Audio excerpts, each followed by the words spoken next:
High সঙ্গীরা, welcome to Sangeeta's kitchen. আমি সঙ্গীতা। আজকে আমি আপনাদের সাথে দই চিকেন রেসিপি শেয়ার করব। আমি অলরেডি চিকেনটাকে হাফ মেরিনেট করে রেখেছি, চলুন আপনাদের সাথে শেয়ার করছি। এই চিকেনে আমি প্রথমে দিয়েছি নুন, হলুদ, সর্ষের তেল, দই, 2 চামচ টক দই, জিরে, ধনে, কালারের জন্য কাশ্মীরি লঙ্কার গুঁড়ো। তারপর আমি পেস্টের জন্য রসুন, আদা, কাঁচা লঙ্কা আর পেঁয়াজ কুচি পেস্ট করে নিয়েছি, এই যে পেস্ট। তারপর আমি আলুটাকে কেটে রেখেছি আর পেঁয়াজটাকে কেটে রেখেছি। এখন কড়াইতে তেল দিয়ে আমি আলুটাকে ভেজে নেব। ভেজে নিয়ে আলুটা যখন লাল হয়ে যাবে তখন অলরেডি আলুটাকে উঠিয়ে ওখানে কিছু গোটা গরম মশলা দিয়ে দিব। এখন আলুটাকে উঠিয়ে গোটা গরম মশলা, পেঁয়াজ, রসুন থেতো, শুকনো লঙ্কা, জিরে, গোটা পানমৌরি, তারপর স্টার এনিস দিয়ে আমি এখন এটাকে লাল করে ভেজে নেব। এটা যখন লাল হয়ে যাবে তারপর আমি এখানে পেঁয়াজ কুচি দিয়ে দিব।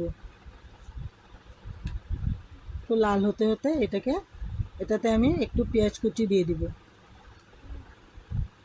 এই পেঁয়াজ কুচিটা দিয়ে দিচ্ছি। এখন একটু পেঁয়াজটা লাল করে ভেজে নেব। তারপর এখানে আমি অলরেডি পেস্টটা ঢেলে দিচ্ছি।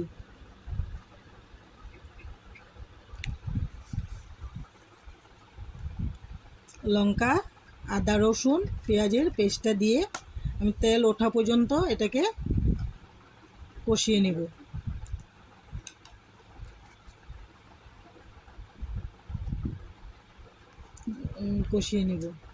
যখন এটা একটু লাল হয়ে গেলে তারপর ম্যারিনেট করা চিকেনটা দিয়ে দেব। চিকেনটা দিয়ে দিচ্ছি।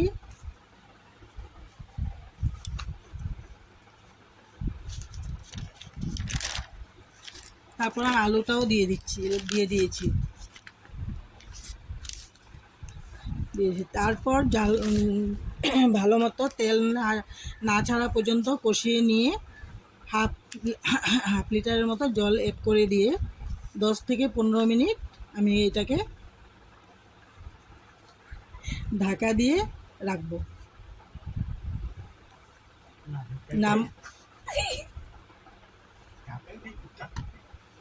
তারপর কিছু গরম মশলা আমি এখানে বেটে দেব।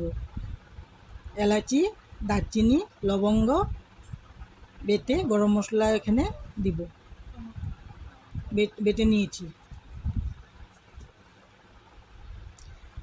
তারপর এখানে গোটা গরম মশলা দিয়ে আমি এটাকে নামিয়ে নিব।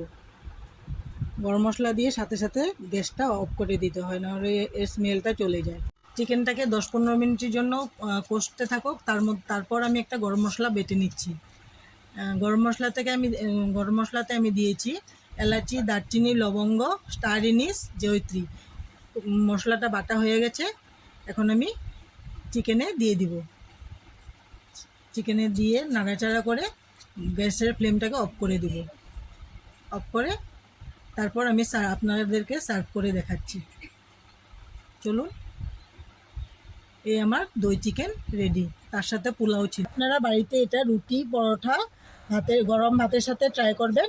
আর ভালো লাগলে আমার ভিডিওটাকে লাইক, কমেন্ট আর সাবস্ক্রাইব করে দিয়ে পাশের বেল আইকনটা প্রেস করে দিবেন। বাই বাই সঙ্গীরা।